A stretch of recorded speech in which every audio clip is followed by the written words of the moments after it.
আৰু আফগানিস্তানৰ পৰা এই 6টা ধৰ্মৰ বিদেশী যদি অসমলৈ সোমায় তেওঁলোকক পাছপোৰ্ট নহলেও অসমত সোমাবলৈ দিব লাগে। 1 নম্বৰ 7 ছেপ্টেম্বৰ 2015 তাৰিখ একেদিনাই আৰু এটা তেওঁলোকে অৰ্ডাৰ দিলে। সেই অৰ্ডাৰটো হ'ল ফৰেনাৰ্ছ এমেণ্ডমেণ্ট অৰ্ডাৰ 2015 বিদেশী সংশোধিত নিৰ্দেশ 2015। এই নিৰ্দেশত কি ক'লে জানেনে? ক'লে যে বাংলাদেশ, পাকিস্তান আৰু আফগানিস্তানৰ এই 6টা ধৰ্মৰ মানুহ এতিয়াৰ পৰা ভাৰতবৰ্ষত আৰু কোনোদিন বিদেশী বুলি গণ্য কৰা নহ'ব। তাৰমানে কি?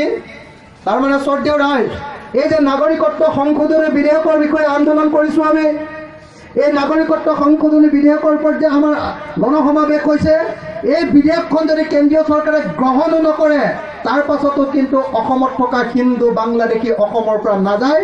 ইতিমধ্যে তেওঁলোকক অসমত সম্পূৰ্ণৰূপে থাকিবৰ কাৰণে বৰপীৰা পাৰি দিয়া হ'ল। যিজন মানুহে অসমৰ পৰা চালি টোপোলা বান্ধি বিদেশীক খেদিম বুলি কৈছিলে, যি বিজেপি চৰকাৰখনে বিজেপি দলটোৱে 2016 চনৰ নিৰ্বাচনৰ আগত কৈছিলে যে এইবাৰ যদি বিজেপিক ভোট নিদিয়ে তেতিয়াহ'লে বাংলাদেশীৰ এজেণ্ট বদৰুদ্দিন আজমল মুখ্যমন্ত্ৰী হ'ব। কৈছিলে নে ৰাইজসকল? কৈছিলে যে বদৰুদ্দিন আজমল মুখ্যমন্ত্ৰী হ'ব, অৰ্থাৎ বিজেপি বিদেশীৰ প্ৰতিনিধি মুখ্যমন্ত্ৰী হ'ব। আৰু সেইজন যিবিলাকে বিদেশীৰ পৰা বচাবৰ কাৰণে বিজেপিক ভোট দিবলৈ কৈছিলে, সেই বিজেপি দলে ইলেকশ্যনত জিকাৰ পাছত শ্ৰদ্ধেয় ৰাইজ কি কৰিলে যে অসমলৈ বাংলাদেশ, পাকিস্তান আৰু আফগানিস্তানৰ পৰা সুৰে বিদেশী আহিব পাৰিব বুলি লাইচেঞ্চ বনাই দিয়াৰ ব্যৱস্থা কৰি দিলে। আৰু সেইকাৰণে শ্ৰদ্ধেয় ৰাইজ, আজি যে আপোনালোকে এনেকৈ ৰ'দত ৰৈ কথা শুনিবলৈ আহিছে, ইমান ৰ'দত মোৰ নিজৰে বেয়া লাগি আছে। মই সেইকাৰণে নিজে ৰ'দত বহি আছোঁ। মোৰ নিজৰে বেয়া লাগি আছে যে ইমান ৰ'দত হয়তো বহুত মানুহ যিবিলাকে বেছিকৈ ৰ'দত নোলায় তেওঁলোকৰ পিঠিৰ ছাল হয়তো আজি এৰি যাব।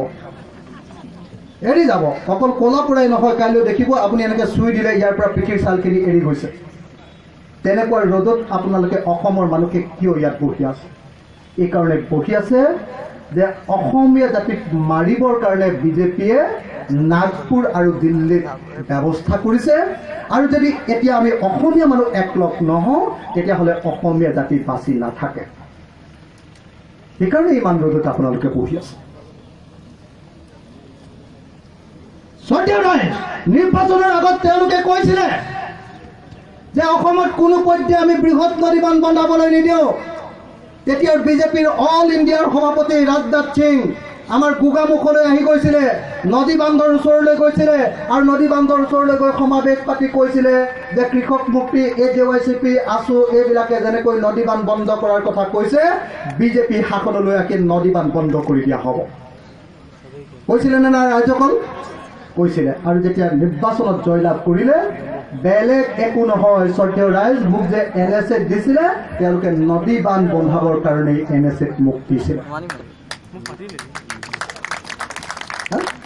গতিকে যি চৰকাৰে, যি দলে নিৰ্বাচনৰ আগত বিদেশী খেদিম বুলি কৈছিলে আৰু নিৰ্বাচনৰ পাছত অসমলৈ 1,90,00,000 বাংলাদেশী আনিবৰ কাৰণে সিদ্ধান্ত লৈছে।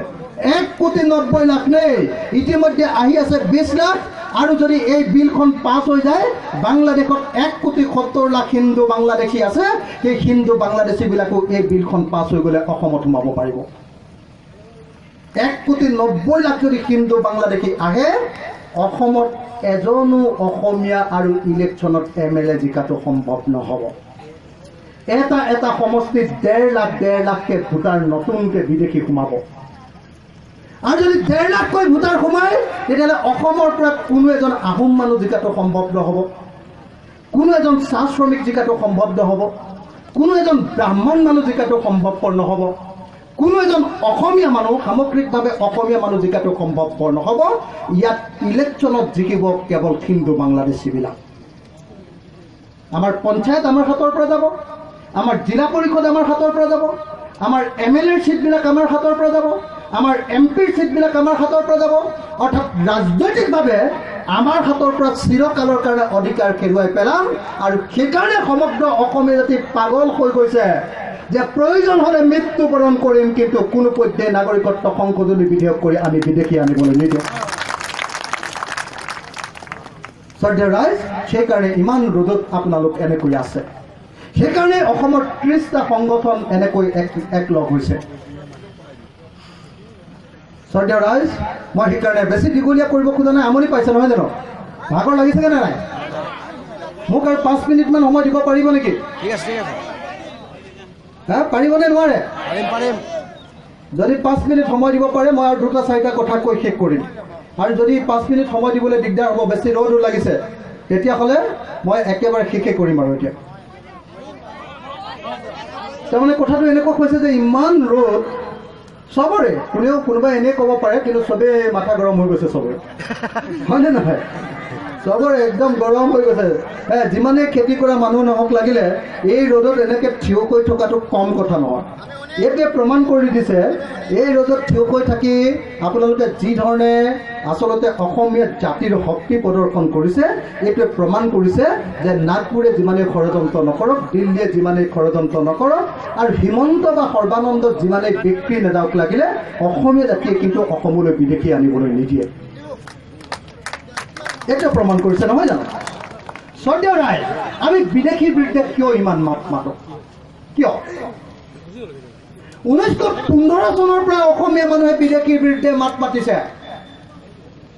1915 চনত, মই গোটেই হিষ্ট্ৰী কৈ থাকিলে চাগে এতিয়া দীঘলীয়া হ'ব, অসমৰ সেই সময়ৰ একমাত্ৰ ডাঙৰ সংগঠন আসাম এছ'চিয়েশ্যনে ডিব্ৰুগড়ত অধিৱেশন পাতি কৈছিলে যে অসমত কেতিয়াও বাহিৰৰ বিদেশী মানুহক আহিবলৈ দিব নালাগে, আৰু অসমৰ মাটি কেতিয়াও বিদেশীৰ হাতত দিব নালাগে। মনত ৰাখিব দেই।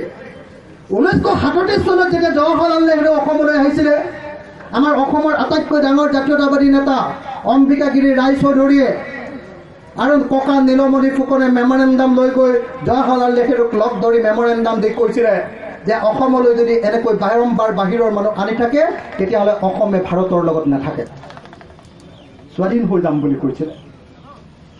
আজি বহুতে ভাবে যে আলফাই প্ৰথমতে স্বাধীনতা বিচাৰিছে। 1936 চনত প্ৰথম স্বাধীনতা বিচাৰিছিলে জ্ঞাননাথ বৰাই, অসম সাহিত্য সভাৰ সভাপতি, তেজপুৰ অধিৱেশনৰ সভাপতি জ্ঞাননাথ বৰাই প্ৰথম অসমক স্বাধীন হ'ব লাগে বুলি কৈছিলে যে ভাৰতৰ তলত থাকি যদি আমাৰ সমস্যাৰ সমাধান নহয়, তেতিয়াহ'লে নিশ্চিতভাৱে অসমীয়াই দৰকাৰ হ'লে স্বাধীনতা ল'ব, কিন্তু কেতিয়াও ভাৰতৰ তলত নাথাকে। মোক কালি ৰঞ্জিত দাসে, বিজেপিৰ সভাপতি ৰঞ্জিত দাসে মোক চেলেঞ্জ কৰিছে।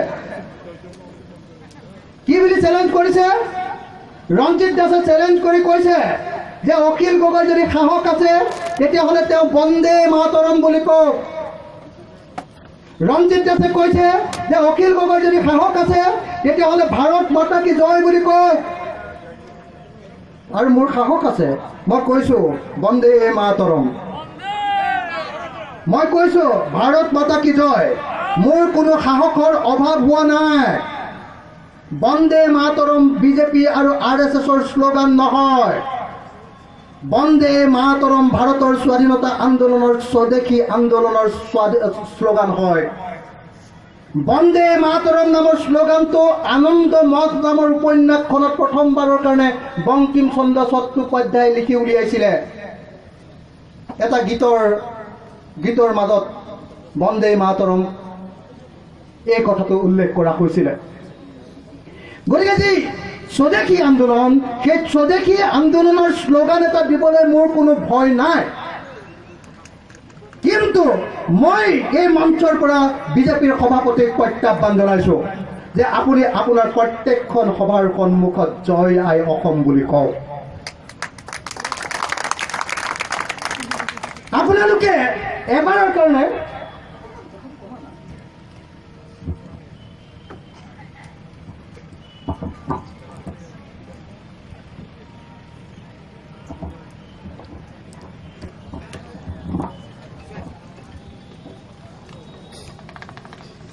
জয় আই অসমটো কেনেকে আহিলে?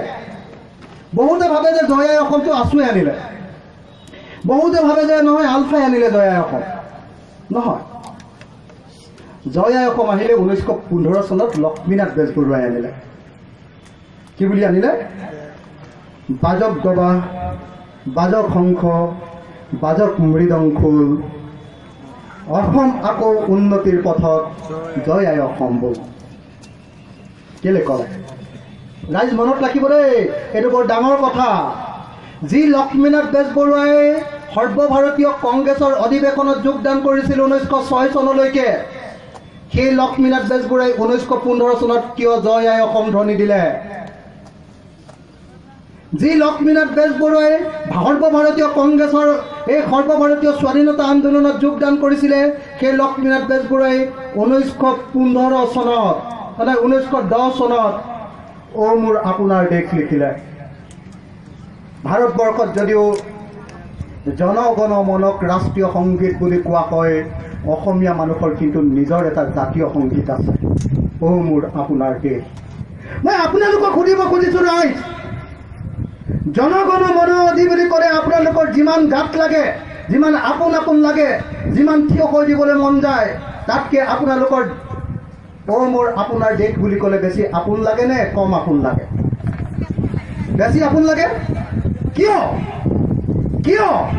এই প্ৰশ্নটো ৰঞ্জিত দাসে বুজি নাপায়, এই প্ৰশ্নটো সৰ্বানন্দই বুজি নাপায়, এই কথাটো হিমন্তই বুজি নাপায়, এই কথাটো ৰাজনাথ সিং আৰু নৰেন্দ্ৰ মোদীয়ে উপলব্ধি কৰিব নোৱাৰে। অসমত মানুহৰ তিনিটা পৰিচয় আছে।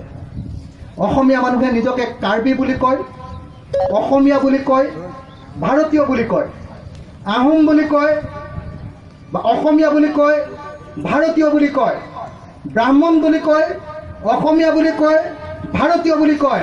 অৰ্থাৎ অসমীয়া মানুহে সদায় তিনিটা পৰিচয়েৰে নিজকে চিনাকি দি আহিছে। নিজৰ গোষ্ঠী পৰিচয়, নিজৰ জাতীয় পৰিচয়, নিজৰ ৰাষ্ট্ৰীয় পৰিচয়। কেতিয়াও অসমীয়াই কোৱা নাই যে আমি ভাৰতীয় নহয় বুলি কৈছোঁ, এতিয়া কেতিয়াও কোৱা নাই। কিন্তু যেতিয়া ভাৰত চৰকাৰে কৈছে যে তহঁতি অসমীয়া হ'ব নোৱাৰিবি, তহঁতি কাৰ্বি হৈ থাকিব নোৱাৰিবি, তহঁতি চাহ শ্ৰমিক হৈ থাকিব নোৱাৰিবি, আদিবাসী হৈ থাকিব নোৱাৰিবি, তহঁতি আহোম হৈ থাকিব নোৱাৰিবি, তহঁতি অসমীয়া হৈ থাকিব নোৱাৰিবি, তেতিয়াই অসমীয়াই গৰজি উঠি কৈ দিয়ে যে তহঁতৰ ভাৰতক আমি কেয়াৰ নকৰোঁ, আমি অসমত অসমীয়া হৈ জীয়াই থাকিবলৈ পাব লাগিব। সেইকাৰণে শ্ৰদ্ধেয় ৰাইজ, লাচিত বৰফুকনক সিহঁতি হিন্দু বীৰ পাতিব খুজিছে। মোৰ লাচিত বৰফুকন, আহোম লাচিত বৰফুকন, অসমীয়া লাচিত বৰফুকন, যি লাচিত বৰফুকন জীয়াই থকাৰ অৱস্থাত কেতিয়াও হিন্দু নাছিলে। তেওঁৰ ধৰ্মটোৰ নাম, লাচিত বৰফুকনৰ ধৰ্মটোৰ নাম আছিলে টাও ধৰ্ম। সেই লাচিত বৰফুকনত এতিয়া বিজেপি আৰু RSSে কয় যে তেওঁ হিন্দু বীৰ, কিন্তু নহয়, তেওঁ অসমীয়া বীৰ হয়। আমাৰ অসমীয়াৰ পৰিচয়টো নাইকিয়া কৰি দিবৰ কাৰণে, কেৱল হিন্দুত্বৰ পৰিচয় আনিবৰ কাৰণে, অসমীয়া ভাষাটো নাইকিয়া কৰি কেৱল হিন্দী ক'বৰ কাৰণে এনেকৈ নাগৰিকত্ব সংশোধনী বিধেয়ক আনি অসমীয়া জাতিটোক সংখ্যালঘু কৰিব খুজিছে শ্ৰদ্ধেয় ৰাইজ।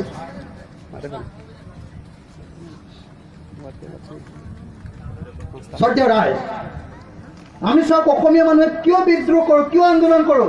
চবে কয় যে অসমীয়াই কেৱল আন্দোলন কৰে। কিয় কৰে? অসমৰ তেল অসমৰ পৰা লৈ গুচি গ'ল।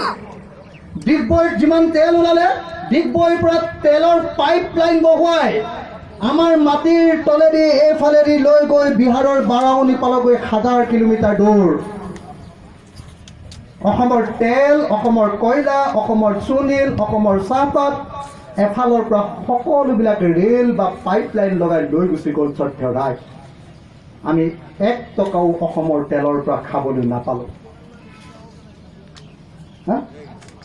কিন্তু ভাৰতৰ সংবিধান যেতিয়া ৰচনা হৈছিলে, অসমৰ যি 8জন প্ৰতিনিধি গৈছিলে, তেওঁলোকে সংবিধান সভাত কৈছিলে যে অসমৰ তেলৰ অধিকাৰ সংবিধানত অসমৰ বুলি লিখি দিব লাগিব।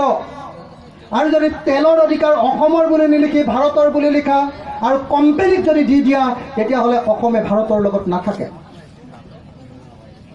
মই আপোনালোকক সুধিব খুজিছোঁ শ্ৰদ্ধেয় ৰাইজ, মই সকলোকে, আপোনালোকক ইয়াত উপস্থিত থকা মই সকলোকে সুধিব খুজিছোঁ, অলপ কথাটো নাপাতিলে ভাল হ'ব দেই। মই আপোনালোকক সকলোকে সুধিব খুজিছোঁ শ্ৰদ্ধেয় ৰাইজ, এই ডিগবৈৰ পৰা যে পাইপ লাইন লগাই কেইবা হাজাৰ কিলোমিটাৰ দূৰত থকা যে বিহাৰৰ বাৰাউনীলৈ তেল লৈ গ'ল, আমাৰ ব্ৰহ্মপুত্ৰ নদীত এডাল পাইপ লগাই কিয়নো আমাৰ এডৰাও পথাৰত পানী এতিয়ালৈকে দিয়া নাই? এই প্ৰশ্নটো কৰিলে মই কি দেশদ্ৰোহী হ'ম নেকি? স্বৰ্গীয় ৰাইজ, ব্ৰহ্মপুত্ৰৰ পৰা এডালো পাইপ লাইন লগাই মোৰ লুকুৰাখন গাঁৱত এতিয়ালৈকে কিয় এটাও পানী যোগানৰ কেন্দ্ৰ বনোৱা নাই, য'ৰ পৰা মই এটোপা বিশুদ্ধ পানী খাব পাৰোঁ? 100 বছৰ ধৰি মোৰ লুকুৰাখন গাঁৱৰ মানুহ, মোৰ বৰনগীয়া গাঁৱৰ মানুহ, মোৰ কুকুৰাচাৱা গাঁৱৰ মানুহ, মোৰ মাজুনগীয়া গাঁৱৰ মানুহ, মোৰ আমগুৰি বাগানৰ মানুহ, মোৰ বৰবাম বাগানৰ মানুহ প্ৰত্যেকেই আজিলৈকে পুখুৰী বা কুঁৱাৰ পৰা পানী খাই আছে। স্বৰ্গীয় ৰাইজ, পৃথিৱীৰ আটাইতকৈ ভাল পানী পোৱা ব্ৰহ্মপুত্ৰৰ পানী এতিয়ালৈকে অসমৰ এজনো মানুহে ভালকৈ খাবলৈ পোৱা নাই। আৰু এতিয়া নৰেন্দ্ৰ মোদীয়ে কৈছে, কি কৈছে যে ব্ৰহ্মপুত্ৰ নদীখন আমি গংগাত লগাই দিম আৰু ব্ৰহ্মপুত্ৰত বানপানী হৈ থাকে, ইয়াৰ গোটেই পানীবিলাক আমি দিল্লীলৈ লৈ যাম আৰু দিল্লীৰ পৰা আমি ধনী ৰাজ্যবিলাকক আৰু কোম্পানীবিলাকক অসমৰ ব্ৰহ্মপুত্ৰৰ পানী দি দিম। নদী সংযোগ, অসমৰ তেল যেনেকৈ নিলে এতিয়া তেনেকৈ আমাৰ পানী নিব খুজিছে ৰাইজ। নদীবাননো কি স্বৰ্গীয় ৰাইজ? নদীবান বেলেগ একো নহয়। অসমৰ তেল যেনেকৈ লৈ গ'ল, অসমৰ কয়লা যেনেকৈ লৈ গ'ল, অসমৰ চুনিল যেনেকৈ লৈ গ'ল, অসমৰ চাহপাত যেনেকৈ লৈ গ'ল, এতিয়া অসমৰ পানীৰ পৰা যেতিয়া ইলেক্ট্ৰিচিটি বনাব পৰা হৈ গ'ল, এতিয়া ক'লে, আগতে কৈছিলে যে পানীখিনি তহঁতৰ ৰাজ্য চৰকাৰৰ। কেলে? কাৰণ পানীৰ পৰা বানপানী হয়। বানপানী আৰু গৰাখহনীয়া হ'লে সেইটো কেন্দ্ৰীয় চৰকাৰৰ দায়িত্ব নাই, সেইটো ৰাজ্যৰ। কিন্তু যেতিয়া পানীৰ পৰা ইলেক্ট্ৰিচিটি বনাব পৰা হৈ গ'ল, বিজুলী উৎপাদন কৰিব পৰা হৈ গ'ল, তেতিয়া ক'লে যে পানীৰ ওপৰত অসমৰ কোনো অধিকাৰ নাই, এইটো কেন্দ্ৰীয় চৰকাৰৰ।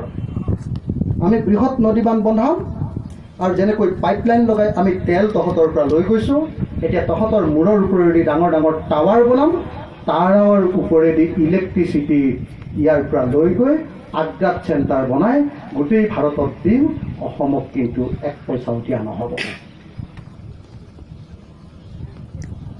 যদি কাৰোবাৰ ভিতৰত এতিয়াও অসমীয়াত্ব জীয়াই আছে, অসমীয়া গিৰি জীয়াই আছে, স্বদেশ প্ৰেম জীয়াই আছে, নিজকে মানুহ বুলি ভাবে, নিজকে দেশপ্ৰেমিক বুলি ভাবে, কোনে মানি ল'ব পাৰিব তেল, কয়লা, চুনিল, চাহপাত নিয়াৰ নিচিনাকৈ আমাৰ ইয়াৰ পৰা বিজুলী কাঢ়ি নিবৰ কাৰণে, আমাৰ ব্ৰহ্মপুত্ৰ নদীৰ পানী কাঢ়ি নিবৰ কাৰণে? স্বৰ্গীয় ৰাইজ, সেইকাৰণে মই অতি স্পষ্ট ভাষাত কৈছোঁ যে কংগ্ৰেছকো বিৰোধিতা কৰিছিলোঁ, কংগ্ৰেছৰ কাৰণে কিমানবাৰ জেল খালোঁ আপোনালোকে জানে, কিন্তু বিজেপি কংগ্ৰেছতকৈ 1000 গুণ বেয়া। এই বিজেপিক যদি ঠাণ্ডা কৰিব নোৱাৰোঁ, তেতিয়াহ'লে কিন্তু অসম সমূলঞ্চে ধ্বংস হ'ব। মই বেলেগ কথা নকওঁ, মই আপোনালোকক সুধিব খুজিছোঁ, স্বৰ্গীয় ৰাইজ, আপোনালোকে আজিকালি সমবায় সমিতিত চেনি পায় নে নাপায়? চবকে সুধিছোঁ, চেনি পায় নে নাপায়? সমবায় সমিতিত চেনি দিয়ে নে নিদিয়ে? কেতিয়াৰ পৰা নিদিয়ে? 2014 যেতিয়া নৰেন্দ্ৰ মোদী প্ৰধানমন্ত্ৰী হ'ল, সমগ্ৰ অসমৰ চেনি কাটি দিলে। কেন্দ্ৰীয় চৰকাৰ যেতিয়া, সেইটো কেন্দ্ৰীয় চৰকাৰৰ পৰা আহিছিলে নহয়, নৰেন্দ্ৰ মোদী যেতিয়াৰ পৰা প্ৰধানমন্ত্ৰী হ'ল, অসমৰ চব মানুহৰ চেনি কাটি দিলে। 1 নম্বৰ। স্বৰ্গীয় ৰাইজ, আগতে আমি 5 লিটাৰকৈ কেৰাচিন তেল পাইছিলোঁ সমবায় সমিতিৰ পৰা। আপোনালোকে আজিকালি কেই লিটাৰ কেৰাচিন তেল পায়? 3 লিটাৰ, 2 লিটাৰ, 3 লিটাৰ, 3.5 লিটাৰ। আগতে যিবিলাকে 5 লিটাৰ পাইছিলে নাপায়, কাৰণ অসমৰ আধা কেৰাচিন তেলৰ কোটা নৰেন্দ্ৰ মোদীয়ে কাটি তাৰ পকেটত ভৰাই পেলালে, পেটত খাই পেলালে।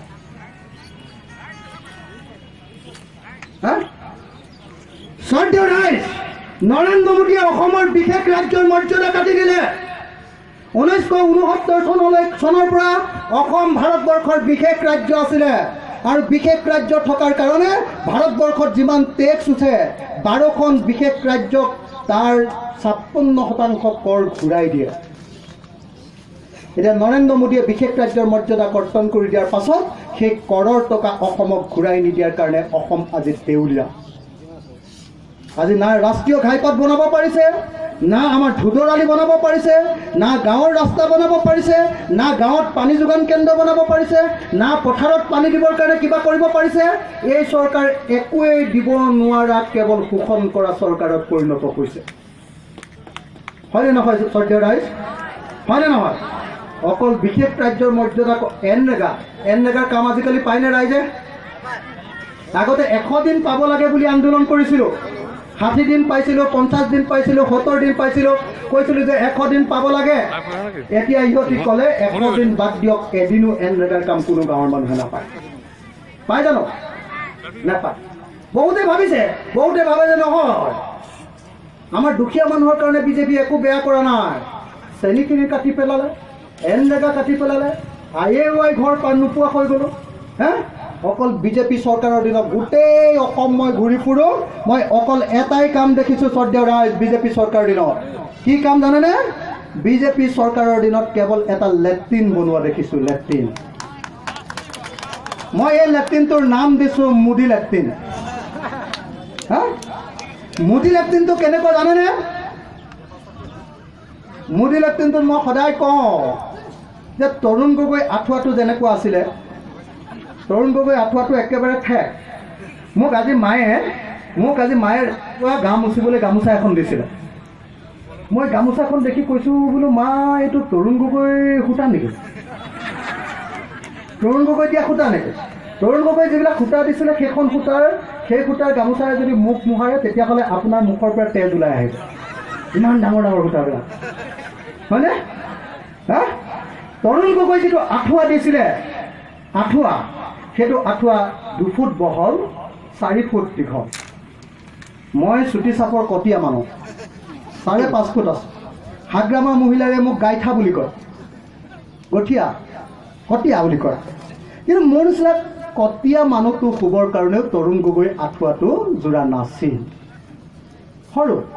হা, আৰু মই দেখিছোঁ মোৰ দদাইদেউৰ ঘৰতে এখন কম্বল পাইছিলে তৰুণ গগৈৰ দিনৰ, যিখন কম্বল বাপৰে বাবা, সেইখন কম্বল লৈ যদি জাৰত থাকে মানুহ থিয় মৰি যাব। হা, আৰে তৰুণ গগৈ আঁঠুৱাৰ তলত যদি কোনোবা শুব লাগে, আগদিনাই মহক কৈ থ'ব লাগিব বোলে মোৰ ভৰিকেইটা ওলাই থাকিব, তৰুণ গগৈ আঁঠুৱাটো চুটি, ঐ মহজনী মোৰ ভৰিকেইটা নেকামুৰিবি দেই। এতিয়া মোদী লেট্ৰিনো তেনেকুৱা, যদি ওখ মানুহ হয় দৌৰ মাৰি মোদী লেট্ৰিনত নোসোমাব, ডিঙিটো ছিগি যাব।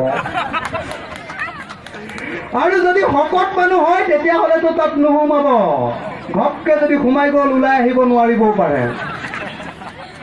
আৰু কেনেবাকে গাটো যদি লাগি যায় তেতিয়াহ'লে হঠাতে মোদী লেট্ৰিন ভাগি গাত আপোনাৰ মূৰটো ফাটি যাব পাৰে।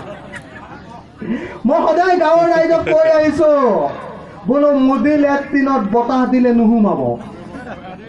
হে, মোদীয়েহে জানে দেই ক'তটো এটা নতুন ইটা উলিয়ালা, গুড়তকৈও কোমল। আগতে আমি মিঠা ইটা বুলি শুনিছিলোঁ, মিঠা ইটাটোৰো ভাঙিবলৈ টান হয়। এতিয়া মোদীৰ ইটাটো চুই দিলে নিজে নিজে সৰি সৰি যায়। কিন্তু মোদীয়ে ক'ত বনাইছে, গুজৰাটতে বনাইছেনে নে একেবাৰে আমাৰ কি কয় হিমন্ত বিশ্ব শৰ্মা বা সৰ্বানন্দৰ ঘৰতে বনাইছে নাজানো, কিন্তু এনেকুৱা এটা ভয়ংকৰ ইটা বনাইছে যিটো ইটা নিজে নিজে ভাগি যায়। হা, মই সদায় কৈ আছোঁ, বোলো মোদী লেট্ৰিনত যদি সোমায় তেতিয়াহ'লে কিন্তু সাৱধান, আপোনালোকে পায়খানা কৰোঁতে জোৰকে হাৱা এৰি নিদিব। কি কৈছোঁ বুজি পাইছেনে নাই? ইয়াতকৈ আৰু বেয়াকৈ একো ক'ব নোৱাৰি পৃথিৱীত। হে, এখন মিটিঙত যদি ইয়াতকৈ বেয়াকৈ কওঁ তেতিয়াহ'লে মানুহে মোক শিলগুটি দলিয়াব আৰু, বুজিছেনে? শ্ৰদ্ধেয় ৰাইজ, মোদী লেট্ৰিনটো এনেকৈ বনাইছে যে পায়খানা কৰোঁতে জোৰকৈ হাৱা এৰি দিলেও সেই লেট্ৰিন ভাগি যাব। হা, আৰু যিটো গাঁত নহয় মোদী লেট্ৰিনৰ, এই গোট হোৱা গাঁতটো যে, সেই গাঁতটো আমাৰ খেতিয়ক মানুহে দেওপুৰা চাউলৰ ভাত খায়। দেওপুৰা চাউলৰ ভাত খায়নে নাই? দেওপুৰা চাউলৰ ভাত খোৱা গাঁৱলীয়া মানুহে যদি মোদী লেট্ৰিনত পায়খানা কৰে নহয়, এমাহো সেই লেট্ৰিন নাযায়। হা, আৰু গাঁৱত আৰু যদি আৰু মোদী লেট্ৰিনত থাকি যদি এমাহত ভৰ্তি হয়, কোনে আৰু এইটো চাফা কৰিব? লাষ্টত তাত লেট্ৰিনো কৰা নহ'ব আৰু সেইটো বনোৱাৰ কাৰণে জাগাটোও নষ্ট হ'ব। এনেই মাটি নাই, জাগাটোও নষ্ট হ'ব। হয়নে নহয় বাৰু? হা, মানে মই কিয় ক'লোঁ এইটো কথা ৰাইজ?